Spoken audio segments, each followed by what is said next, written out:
If we were to have a mission in the game space, it's that we want to bring the player to make them a participant in the narrative. By bringing this character, Elizabeth, into the game, by having her with you pretty much for almost the entire game, we knew that if we didn't get her right, the game wouldn't be right. And she really is the emotional center of the game. This character, Elizabeth, she comes from a pretty dark place. But she's also got an incredible amount of enthusiasm for life. And when we found Courtney, I think we found somebody who could do both. I don't dance. Come on, let's go. Why? What could be better than this? It's so complex. I mean, you're talking about really trying to bring forth all the complexities of human nature that impact us because you're having to use only your voice to convey your entire, the character and what you're trying to portray. You have to put your entire body into it. So there are times when I'm doing voiceover work and I'm literally drenched in sweat because my body is working so hard. Hey! Knock it off! Stop it! Will you stop it? Not here to hurt you. Who are you? My name is DeWitt.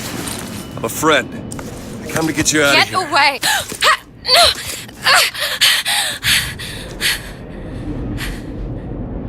Are you real? It's not these one-note emotions, and I think that's what was so important to us as a collaborative team, to be really putting forth a narrative that was strong and that was complex and that was, reflective of how deep and the myriad of emotions that the human beings experience. She really had a sense of telling a story and having a conversation with no words. If you're watching a silent film, you understand what's going on and you don't need words. We saw her and Sean's like, by the way, this is the girl. I'm like, oh yeah, that's the girl, absolutely. I had to really rely on my imagination and rely on what I was being told by, the director. Weird for me to see myself, literally, every movement that I did. Yeah. I mean, I see myself in it. I mean, it might not be my face, but the thing is she's actually in a world. When I did it, I was in an empty room. Yeah. They put me out into this giant sort of basketball court, it looked like, with stuff taped out on the floor that was sort of the imaginary, world. She had to do a lot of physical things that I probably wouldn't do in my everyday life, kicking some butt and, with a bat and beating the hell out of something. It just started to feel like it was my voice, I just really started to connect with it physically, and this voice was all one. I don't understand, how could we get there? The incredible voice acting and the incredible motion capture acting was the most useful and inspiring element that we could have had for Elizabeth. Liz will follow you around the world, and if you decide that you don't want to go where she thought you were heading, she can handle that really, really cleverly. She will stop if you stop. She will keep running if you decide that you're not interested in what you're doing here. She will be by your side no matter what you end up doing. The moment you come up against a character who's just sort of standing there, or behaves robotically, or behaves in a way that is so alien to what you'd expect out of a human being, you just shut them off.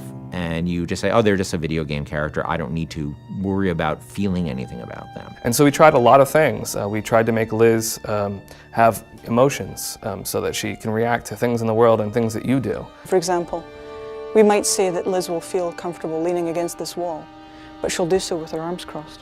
And she'll do so with her back slightly turned towards you. And that difference of just a few degrees is enough to make the player feel that they're really in the doghouse. You're going to see her all over the place. You're going to see her on giant billboards in, New York and LA, and you're going to see her on TV ads. I said, okay, well, if we're going to find a person to play Elizabeth, I think we already have that person. Еще один из самых первых вариантов Элизабет, я сказала, боже мой, это же я должна ее сделать.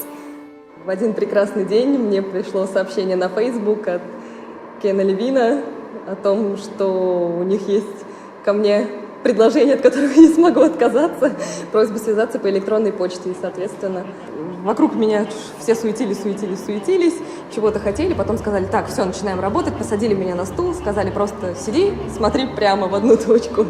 И опять начали вокруг меня бегать, снимая с меня скан лица. Я думаю, ну ладно, что, окей, хорошо. Я с этим справлюсь, а потом меня вдруг начали мучить, говорить, смейся, плачь, делай одухотворенное лицо, делай удивленное лицо. And all of a sudden we found this great character who existed in the space between the real world and the world of BioShock Infinite. There was a moment where we had people coming up to us and saying, Liz is awesome. I have a story to tell you about. And it was, everybody had their own unique stories because she was just doing systemic things. They could do the same thing twice. I actually get people telling me things that there's no way I could know about. Like, say there's one of the combats kicking off and they're having this incredible moment where they're running around the place and smashing someone in the face and blowing someone else up with a shotgun, and they've suddenly, a huge big boss man comes up and they go click. Oh no. And then suddenly from the side, Liz goes, Booker, over here! You press the button, she throws it, you grab it and just go boom! And they come up to me and go, and it was amazing! And it's like, yeah, me and Liz, we're gonna kick ass, nothing we can't do. That's right. Even if we just break that barrier sometimes, where people feel she's a friend or somebody going through this experience with them, then that would be very exciting for me. I really hope people fall in love with her. I fell in love with her. I forget she's not a real person sometimes, and I know Courtney really well, and I forget sometimes that that's Courtney's voice, and that's Heather's motion, and that's the team's other work, and she becomes a real person to me many times. And I think the reason we call her Liz internally is because she became a real person to us in a lot of ways. Elizabeth has been locked in her tower for however many years it was, and now instead she's going to be released from her secondary tower, which is our studio, and let loose in the world for real. And that's just an incredible feeling. Let's go! Come on, let's go! Come on, let's go right now!